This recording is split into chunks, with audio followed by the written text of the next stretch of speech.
ముందుగా నాకు జన్మనిచ్చిన నా తల్లిదండ్రులకు, అలాగే ఈ విశ్వానికి ధ్యానాన్ని జ్ఞానాన్ని అందించినటువంటి పత్రిజీ దంపతులకు, నాకు నిరంతరం జ్ఞానం ధ్యానం బోధిస్తున్న తటవర్తి దంపతులకు నా హృదయపూర్వక ఆత్మాభివందనములు.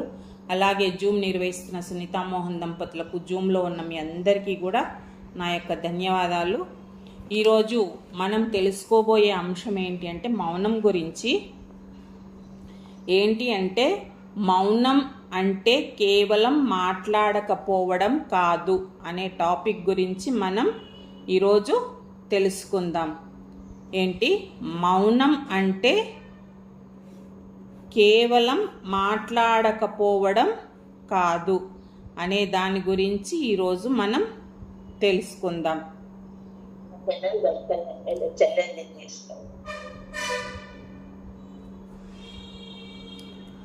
మౌనం అనగానే ఏమనుకుంటారు? చాలామంది మాట్లాడకుండా ఉండడమనే అనుకుంటారు. ఎవరమైనా అదే అనుకుంటాం. అంటే ఈ ఆధ్యాత్మిక మార్గంలోకి రానంత వరకు కూడా అదే మాట అనుకుంటాం. మౌనం అంటే నోరు మూసుకొని ఉండడమే అనుకుంటాం. కానీ నోరు మూసుకొని ఉన్నా కూడా లోపల ఏముంటాయి? భయం ఉంటుంది, కోపం ఉంటుంది, ద్వేషం ఉంటుంది, ఆందోళన ఉంటుంది. ఇవన్నీ ఉంటే అది నిజమైన మౌనం అవుతుందా అంటే కాదు. మరి నిజమైన మౌనం ఏంటి అంటే మనసులో అలజడులు లేకుండా, మన మనసులో అలజడులు లేకుండా ఉండడం, ప్రశాంతమైన ఆలోచనలు కలిగి ఉండడం, మనం ఆలోచించే ఆలోచనలలో ప్రశాంతత కలిగి ఉండడం, అలాగే అవసరం లేని మాటలు నియంత్రించడం, అంటే అవసరం లేని మాటలు మాట్లాడకుండా ఉండడం, ఇంకా పరిస్థితిని అర్థం చేసుకొని సరి అయిన సమయంలో సరి అయిన మాటలు మాట్లాడడం కూడా మౌనంలో ఒక భాగమే. మనం అక్కడ పరిస్థితిని అర్థం చేసుకొని సరి అయిన సమయంలో సరి అయిన మాటలు మాట్లాడాలి. ఆడ పరిస్థితి ఒకటి ఉంటే మనం పరిస్థితికి సంబంధం లేని మాటలు మాట్లాడితే అది మౌనం అనిపించుకోదు. కాబట్టి సరి అయిన సమయంలో సరి అయిన మాటలు మాట్లాడాలి. అందుకే పెద్దలు ఏమంటారంటే మాట వెండి అయితే మౌనము బంగారము. మాట వెండి అయితే మౌనము బంగారము అంటారనమాట. మౌనం అనేది ఏంటి అంటే మన వ్యక్తిత్వాన్ని, మన ఆలోచనకు, మన ప్రవర్తనకు అద్దం పడుతుంది. మౌనం అనేది మన వ్యక్తిత్వాన్ని, ఆలోచనలను, మన ప్రవర్తనకు, ఇవన్నీ కూడా మన ప్రతిబింబం, అద్దంలో చూసుకుంటే మన ప్రతిబింబం ఎలా కనిపిస్తుందో మనం కూడా అలా తెలిసిపోతామట. మౌనం అనేది అంత ఇదనమాట, పవర్ఫుల్. మనిషి జీవితంలో ఎన్నో సందర్భాలలో మౌనం మాటల కంటే గొప్ప శక్తిగా పనిచేస్తుంది. మాట్లాడడం కంటే మౌనంగా ఉండడమే ఎంతో బెటర్ అనమాట. అంటే చూడండి, కోపం వచ్చినప్పుడు ఎంబడే స్పందిస్తే సమస్యలు పెరిగే అవకాశం ఉంటుంది. అంతే కదా? ఎవరైనా ఎదురుగా ఇద్దరు కొట్లాడుతున్నారు, ఏదైనా కోపం ఉన్నప్పుడు ఎంబడే మనం గనక స్పందిస్తే పెద్దగయ్యే అవకాశం ఉంది. అదే సమయంలో మనం కాసేపు మౌనంగా ఉంటే ఆ సమస్య, ఆ కోపం అనేది తగ్గిపోతుంది అన్నమాట. ఆ తర్వాత మనం ఆలోచించి మాట్లాడితే గొడవలు తగ్గుతాయి. అందుకే ఏంటి, మౌనం అనేది బలహీనత కాదు. మౌనం అనేది బలహీనత కాదు, మరేంటి, అది ఆత్మ నిగ్రహానికి గుర్తు. ఆత్మ నిగ్రహానికి గుర్తు. దీని గురించి మనం ఒక చిన్న కథ తెలుసుకుందాం. ఏంటి అంటే ఒక అడవిలో ఒక గాడిద ఒక సింహాన్ని చూసి, నీవు ఈ అడవికి రాజువట అందరూ అంటున్నారు, కానీ నాకంటే నీవు గొప్పవాడివి కాదు అని ఆ సింహాన్ని అవమానిస్తుంది ఆ గాడిద. గాడిదల మాటకు సింహం నవ్వి వెళ్ళిపోతుంది అన్నమాట. వెళ్ళిపోతుంటే ఇదంతా ఒక నక్క చూస్తుంది. ఆ నక్క అడుగుతుందన్నమాట, ఏంటి ఓ మహారాజా, ఆ గాడిద మిమ్మల్ని అంతగా అవమానిస్తే మీరెందుకు సైలెంట్గా వెళ్ళిపోతున్నారు, ఎందుకు మౌనం వహించారు అని అడుగుతుంది. అప్పుడు ఆ సింహం నవ్వుతా చెప్తుందట, ఏమని, గాడిదతో వాదించి గెలిచినా పెద్ద గౌరవం ఏం లేదు, నాకు వచ్చే గౌరవం ఏమీ లేదు, కానీ ఓడితే పరువు పోతుంది, అందుకే మౌనం వహించడం ఉత్తమం అని చెప్పిందట. అంటే ఇక్కడ మనం అర్థం చేసుకోవలసిన విషయం ఏమిటి అంటే, ప్రతి విమర్శకు కూడా మనం సమాధానం చెప్పవలసిన అవసరం లేదు. ఎవరో ఏదో విమర్శిస్తారు, దానికి మనం ఉలిక్కిపడి సమాధానం చెప్పవలసిన అవసరం లేదు. కొన్ని సందర్భాలలో మౌనమే గొప్ప సమాధానం అవుతుంది. ఎంత మౌనంగా ఉంటామో అదే పెద్ద సమాధానం అన్నమాట. మనం ఈ విషయాన్ని మహానుభావుల జీవితాలను పరిశీలిస్తే మౌనం యొక్క గొప్పతనం మనకు బాగా తెలుస్తుంది. అనేక మంది ఋషులు, యోగులు, జ్ఞానులు మౌనాన్ని ఒక సాధనగా స్వీకరించారన్నమాట. ఇక్కడ మనం బుద్ధుడి కథ తెలుసుకుందాం. బుద్ధుడి కథ మీ అందరికీ తెలుసు, కానీ మళ్ళొకసారి మననం లాగా అవుతుంది. ఏంటి, బుద్ధుడు ఒకసారి భిక్షాటన చేస్తూ వెళ్తూ ఒక అతని దగ్గర అడుగుతాడనమాట.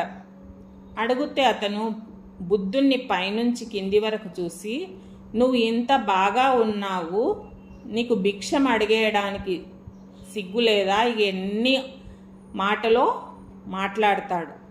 అంత మాట్లాడుతుంటే బుద్ధుడు ఒక్క మాట కూడా తిరిగి జవాబు చెప్పకుండా ఉండి తర్వాత అప్పుడు ఏం చేస్తాడు, ఆయన తిట్టి ఒక పావల అతని భిక్ష పాత్రలో వేస్తాడు.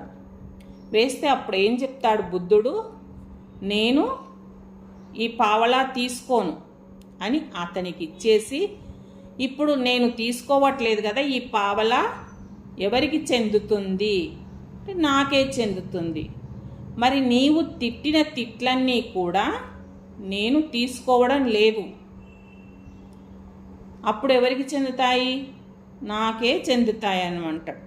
అంటే అప్పుడు అతనికి అర్థమయ్యి అతని కాళ్ళ మీద వేడి అతని దగ్గర గురుపదేశం తీసుకొని అతని శిష్యునిగా మారతాడు. అలా పెద్దలను ఋషులను, యోగులను గమనిస్తే ఇదంతా కూడా తెలుస్తుందన్నమాట. వారు చాలా చాలా తక్కువగా మాట్లాడి ఎక్కువగా ఆలోచించేవారనమాట. ఈ ఋషులు గిట్లా అంటే వాళ్ళ ఆలోచన విధానం కూడా చాలా స్పష్టంగా ఉంటుంది. అందుకే వారి మాటలకు విలువ కూడా ఉంటుందన్నమాట. ఎందుకంటే వాళ్ళు ప్రతి మాటను కూడా ఆలోచించి పలుకుతారు. ఇంకా మౌనం ద్వారా వారు తమ మనస్సును నియంత్రించుకొని ఆధ్యాత్మిక ఉన్నతిని పొందుతారు. మౌనం ఉండడం వల్ల మన మనస్సు మనం కూడా ఇది కొద్దిగా అనుభవంలోకి వస్తుంది. ఉన్నవాళ్లకు, మౌనం ఉన్నవాళ్లకు మన మనస్సు మన నియంత్రణలోకి వస్తుందన్నమాట. ఇక విద్యార్థి జీవితంలో చూద్దాం. విద్యార్థి జీవితంలో కూడా మౌనం చాలా అవసరం. ఇప్పుడు తరగతి గదిలో గురువు పాఠం చెప్పేటప్పుడు నిశ్శబ్దంగా వినడం వల్ల ఏమవుతుంది, ఏకాగ్రత అనేది పెరుగుతుందన్నమాట. అట్లా కాకుండా ఎక్కువగా మాట్లాడే విద్యార్థి ఉన్నాడనుకోండి, వాడు ఏమీ వినలేడు. ఎక్కువగా మాట్లాడే విద్యార్థి కంటే శ్రద్ధగా వినే విద్యార్థియే ఎక్కువ జ్ఞానం సంపాదించుకుంటాడు. ఇంకా లొడలొడ వాగుతుంటే వాని వాగుడే సరిపోతుంది, కానీ అక్కడ చెప్పేది ఏం వింటాడు, ఏమీ వినడనమాట. అలా వినడం కూడా ఒక కళనట. మంచి శ్రోతగా ఉండాలి అంటే, మారాలి అంటే మౌనం చాలా అవసరం. ఇక్కడ ఒక ఉదాహరణ చూద్దాం. ఏంటి అంటే, ఒక గురువు గారు 2 పాత్రలు తీసుకొచ్చి శిష్యుల ముందర పెట్టి, ఉంటారు కదా శిష్యులందరి ముందర, ఒక దాంట్లో నిండా నీరు నింపాడు, మరొకటి ఖాళీగా ఉంచాడు. ఉంచి అప్పుడు ఆయన శిష్యులను ఉద్దేశించి అడుగుతాడనమాట, మనం ఏ పాత్రలో కొత్త నీరు పోయగలము అని అడుగుతారు.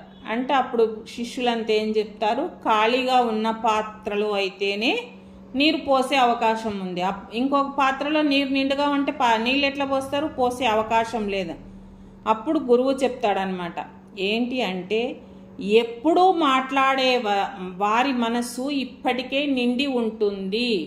ఎప్పుడు వడబడే మాగేమాల వాళ్ళ నోట్ ఇంకా ఎప్పుడు నిండుగానే ఉంటాయి, అంటే మాటలు వస్తూనే ఉంటాయి కదా.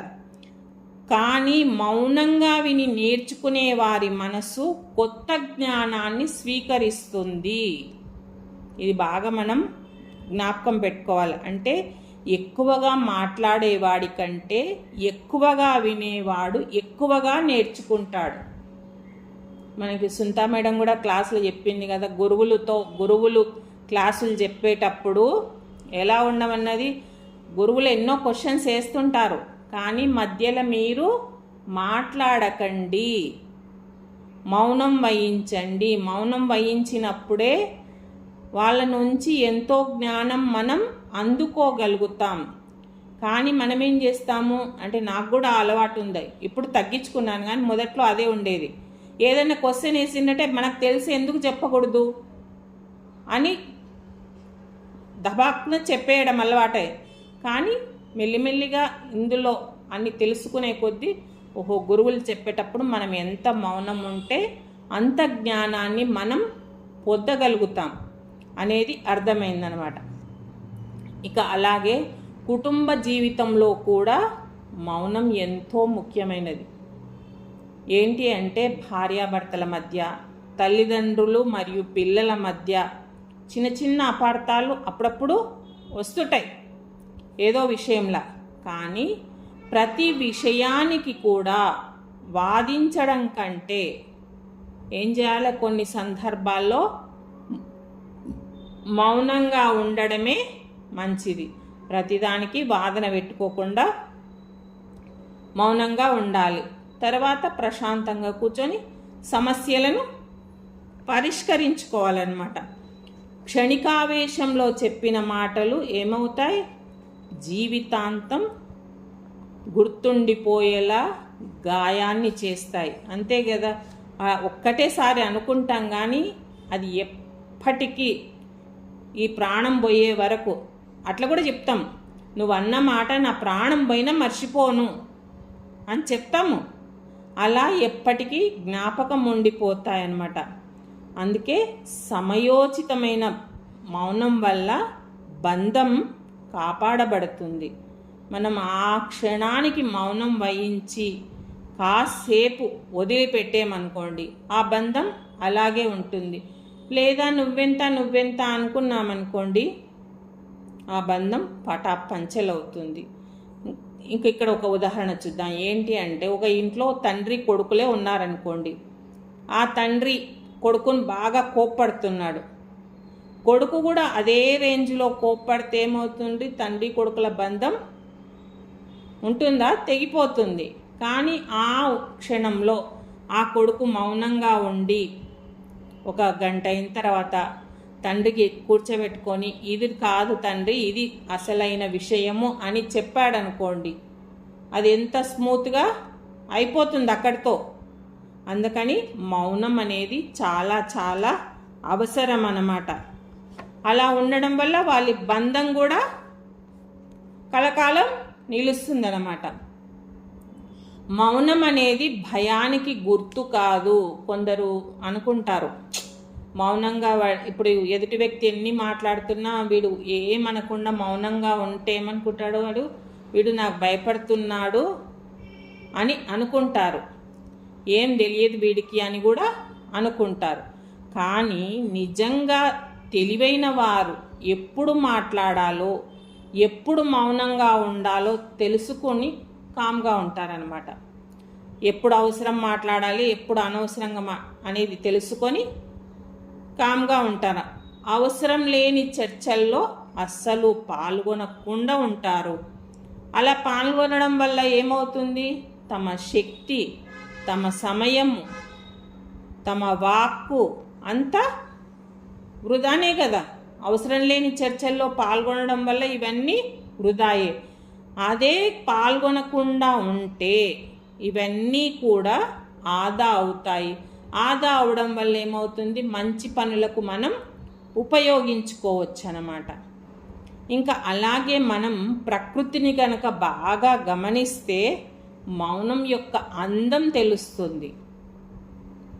మౌనం యొక్క అందం తెలుస్తుంది. ఏంటంటే చూడండి, ఉదయం పూట సూర్యోదయం ఎంత ఆనందం అనిపిస్తుంటుంది. అలాగే సూర్యాస్తమయం, అది కూడా చాలా బాగా అనిపిస్తుంది. అవి ఎలాంటి శబ్దం లేకుండా జరుగుతుంది. ఏదన్నా సూర్యోదయం అప్పుడు కానీ సూర్యాస్తమం అప్పుడు కానీ ఏమన్నా శబ్దాలు వస్తాయా? ఏమీ లేదు. కానీ ఎంత అందంగా ఉంటుంది, చూసే కొద్ది చూడాలనిపిస్తుంది.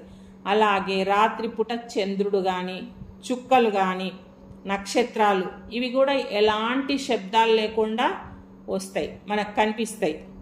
మరి ఎంతో ఆనందాన్ని ఇస్తుంటాయి. మనం ఇప్పుడు ఓంకారేశ్వర పోతాం కదా పౌర్ణమికి. పౌర్ణమి రోజు చూడండి ఎంత ఆనందం ఉంటుందో. నేనైతే మస్తు ఆస్వాదిస్తా. నాకు చాలా చాలా ఇష్టం అనిపిస్తుంది పౌర్ణమి నిండు చంద్రుడు. అలాగే పువ్వులు కూడా, పువ్వులు విచ్చుకునేటప్పుడు ఏమన్నా శబ్దం చేస్తాయా? ఎలాంటి శబ్దం లేకుండా అవి ఎంత బాగా వికసిస్తాయి. అది కూడా ఎంతో ఆనందంగా ఉంటుంది. చెట్లు కూడా నిశ్శబ్దంగానే పెరుగుతాయి. ఏమన్నా పెరిగేటప్పుడు సౌండ్ చేస్తాయా? ఎలాంటి సౌండ్ ఉండదు. నిశ్శబ్దంగా పెరిగి మనకు నీడనిస్తాయి, ఫలాలనిస్తాయి. లాస్ట్కు అవి చనిపోయిన తర్వాత కూడా మనకి ఉపయోగపడతాయి అన్నమాట. ఇక ప్రకృతి నుంచి మనకు ఇచ్చే గొప్ప సందేశం ఏమిటి అంటే, గొప్ప పనులు ఎప్పుడు ఆర్భాటంతో కాకుండా ప్రశాంతతతో జరుగుతాయి. గొప్ప పనులు ఎప్పుడు ఆర్భాటంతో కాకుండా ప్రశాంతతతో జరుగుతాయి.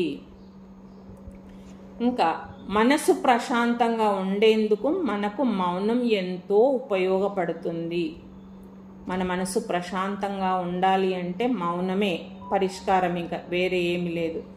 కనుక మనం ఏం చేయాలి? ప్రతిరోజు కూడా ఎవరి సమయానుసారం వాళ్ళు మౌనం వహించాలి. మౌనం వహించినప్పుడే మనలో వస్తున్న ఆలోచనలను మనం గమనించుకోగలుగుతాం. అలా గమనించుకున్నప్పుడే మనకి తెలుస్తుంది. అలాగే మనలో ఉన్న బలాలు బలహీనతలు కూడా అర్థమవుతాయి. అంటే మనలో ఏం బలహీనత ఉంది, మనకి ఎలా ఏ దృఢ సంకల్పం ఉంది, ఇవన్నీ కూడా మనకు అర్థమవుతాయి అన్నమాట. ఇక మౌనం ఉండడం వల్ల ధ్యానంలో కూడా ఏకాగ్రత అనేది పెరుగుతుంది. ఇది కూడా కొద్ది కొద్దిగా మనందరికీ అనుభవమే అన్నమాట. ఈ మౌనం ఉండడం వల్ల కూడా మానసిక ఒత్తిడి అనేది తగ్గి మనసు ప్రశాంతంగా మారుతుందన్నమాట. మౌనం వల్ల ఏంటి? మనం మంచి నిర్ణయాలు తీసుకోవడానికి ఎంతో సహాయపడుతుంది. మౌనం ఉండడం వల్ల ఏమవుతుంది? మనం అన్నీ ఆలోచించుకునే కెపాసిటీ పెరుగుతుందన్నమాట. ఎలాంటి తొందరపాటు నిర్ణయాలు కూడా తీసుకోకుండా ఉంటాం. ఎందుకంటే మనలో అవగాహన శక్తి పెరుగుతుంది కాబట్టి అన్నీ కూడా సరి అయిన నిర్ణయాలే తీసుకుంటామన్నమాట. మౌనంగా ఉండి అన్ని కోణాలలో ఆలోచించి సరి అయిన నిర్ణయాలు తీసుకునే అవకాశం కూడా ఇంకా పెరుగుతుంది. దాంతోపాటు నాయకత్వ లక్షణాలు ఉన్నవారికి ఇంకా ఎక్కువగా విని తక్కువగా మాట్లాడతారు. ఎవరికైతే నాయకత్వ లక్షణాలు ఉంటాయనుకోండి, వాళ్ళు ఎక్కువగా వింటారు, తక్కువగా మాట్లాడతారు. వీళ్ళు ఏంటి అంటే వాళ్ళ నిర్ణయాలన్నీ కూడా సమతుల్యంగా ఉంటాయి. ఎట్లా పడితే అట్లా తీసుకోరు. సమంగా ఉండే విధంగా చూసుకుంటారనమాట. ఇంకా చూడండి, మనం ఇక్కడ ఒక ఉదాహరణ తీసుకుందాము. ఒక రోగి ఒక వైద్యుడి దగ్గరికి వెళ్తాడు. అప్పుడు ఆ రోగి ఏంటి, వైద్యుడికి తన బాధలన్నీ చెప్పుకుంటుంటాడు. చెప్తుంటే మధ్యలో అది కాదు ఇది కాదు అది అని డాక్టర్ అన్నాడు అనుకోండి, ఆ రోగి యొక్క మొత్తం చెప్పుకోగలుగుతాడా? చెప్పలేడు. అప్పుడు ఏంటి, రోగి చెప్తూ ఉంటే డాక్టర్ ఎంత మౌనంగా ఉంటాడో, ఆ మౌనంగా ఉన్నప్పుడే సరి అయిన ట్రీట్మెంట్ చేయగలుగుతాడు. అదే వినడం, అంత శ్రద్ధగా వినాలి అన్నమాట. అలాగే ఒక మంచి గురువు కూడా విద్యార్థి యొక్క సందేహాన్ని పూర్తిగా విన్న తర్వాతే సమాధానం ఇస్తారన్నమాట. దీని ద్వారా మనం అర్థం చేసుకోవాల్సింది ఏంటి అంటే, మౌనం అనేది వినడం అనే గొప్ప గుణానికి పునాది. వినడం అనే గొప్ప గుణానికి పునాది. ఇంకా మౌనం అంటే ఎప్పుడూ మాట్లాడకుండా ఉండడం కాదు. ఎక్కడైనా అన్యాయం జరుగుతుంటే మౌనం ఉండకూడదు. ఏం చేయాలి, ఎవరికైనా బలహీనులపైన అన్యాయం జరుగుతుందనుకోండి, అలాగే సమాజానికి హాని కలిగించే పనులు జరుగుతున్నాయనుకోండి, అప్పుడు మనం మాట్లాడాలి. నిజం కోసం మాట్లాడడం మన బాధ్యత. అక్కడ తప్పులు జరుగుతున్నా చూస్తూ ఉండకూడదన్నమాట. ఇక మౌనం జ్ఞానంతో కూడిందై ఉండాలి. మళ్ళీ అక్కడ ఏదో ఇష్టం వచ్చినట్టు మాట్లాడకూడదు. ఎప్పుడు మౌనం ఉండాలో, ఎప్పుడు ధైర్యంగా ఉండాలో తెలుసుకొని మాట్లాడడమే నిజమైన వివేకము. అంటే మాట్లాడాల్సిన టైంలో కామ్గా ఉండాల్సిన టైంలో మాట్లాడడం, ఇది సరి అయిన పద్ధతి కాదు. అది కూడా తెలిసి ఉండాలి అన్నమాట. ఇక ఈ ప్రస్తుత కాలంలో ఏంటి అంటే, మొబైల్ ఫోన్లు, సోషల్ మీడియా నిరంతర రణగోలలాగానే ఉంటుంది. ఇలా ఉండడం వల్ల మౌనం అనేది ప్రతి ఒక్కరికి చాలా చాలా అవసరం. మనం పొద్దున లేచినామంటే, అసలు బెడ్ మీద నుంచి లేవడం అంటే ఫస్ట్ సెల్ ఫోన్ చూసిన తర్వాతే లేస్తాం. ఇంతకుముందు ఏముండేది, లేచినెంబడే తల్లిదండ్రుల కాళ్ళకు మొక్కడమో, లేదంటే ఎదురుగా ఏదన్నా ఫోటో ఉంటే ఆ ఫోటోకు మొక్కడమో, ఏది లేకుంటే కనీసం చేతుల్లో నన్ను చూసి ఆ కరాస్తే అది వస్తలేదు, కరమధ్యే లక్ష్మి అని అది శ్లోకం చెప్పుకోనన్నా లేస్తుంది. ఇప్పుడు అది కాదు, కళ్ళు ఇట్లా తెరుస్తుంటేనే ఫస్ట్ ఏడ ఉంది సెల్లు, ఆ సెల్లు చూసి ఆ తర్వాతనే లేస్తున్నామన్నమాట. అలా లేచినప్పటి నుంచి సెల్లుతోనే సరిపోతుంది జీవితం. ఇలాంటి జీవితంలో మౌనం అనేది చాలా చాలా చాలా అవసరం అన్నమాట. అందుకని ఏం చేయాలి, ప్రతిరోజు కూడా రోజు గంటో అరగంటో ఆ ఫోనును పక్కకు పెట్టాలి. డిటాచ్మెంట్ అంటారు కదా, అలా ఆ ఫోనుకు మనకు డిటాచ్మెంట్ అనేది కంపల్సరిగా ఉండాలి. అలా పెట్టి ఏం చేయాలి, ప్రకృతిలో నడవడం కానీ, లేదా మంచి పుస్తకాలు చదవడం కానీ, లేదా గురువుల సందేశాలు వినడం ద్వారా కానీ ఏదో ఒకటి చెయ్యాలి. దీంతో పాటు ధ్యానం చెయ్యాలి. ధ్యానం చేయడం వల్ల ఏమవుతుంది, మన ఆలోచనలు స్పష్టంగా ఉంటాయన్నమాట. ఈ ఆలోచనలు ఇవన్నీ అంటే ఇలా ధ్యానం చేయడం కానీ, ప్రకృతిలో నడవడం కానీ, ఇవన్నీ ఉండడం వల్ల కూడా మన పనితీరు అనేది మెరుగుపడుతుందన్నమాట. ఇక మౌనం అనేది గొప్ప సాధన. అది మన మాటలకు విలువైనగా చేస్తుంది. మన మాటలను మనసుకు ప్రశాంతత ఇస్తుంది, సంబంధాలను బలపరుస్తుంది, జ్ఞానాన్ని పెంచుతుంది, వ్యక్తిత్వాన్ని ఉన్నతంగా తీర్చిదిద్దుతుంది. కాబట్టి మౌనం అంటే కేవలం మాట్లాడకపోవడం కాదు, మన ఆలోచనలు, భావోద్వేగాలు, మాట ప్రవర్తన అన్నింటిలో సమతుల్యం పాటించడం అన్నమాట. సరి అయిన సమయంలో మౌనం, సరి అయిన సమయంలో మంచి మాట, ఈ రెండింటిని పాటించే వ్యక్తి ఏది సరి అయిన సమయంలో మౌనము, సరి అయిన సమయంలో మంచి మాట, ఈ రెండింటిని పాటించే వ్యక్తి జీవితంలో విజయం, గౌరవం, ఆనందం పొందుతాడు. ఎప్పుడు మాట్లాడాలో తెలిసినవాడు తెలివైనవాడు. ఇది రాసుకోండి. ఎప్పుడు మాట్లాడాలో తెలిసినవాడు తెలివైనవాడు. ఎప్పుడు మౌనంగా ఉండాలో తెలిసినవాడు జ్ఞాని. ఎప్పుడు మౌనంగా ఉండాలో తెలిసినవాడు జ్ఞాని. ఇది ఏంటి? మాటలు కేవలం మౌనం అంటే మాట్లాడకపోవడమే కాదు అనే దానికి ఇది వివరణ. ఇక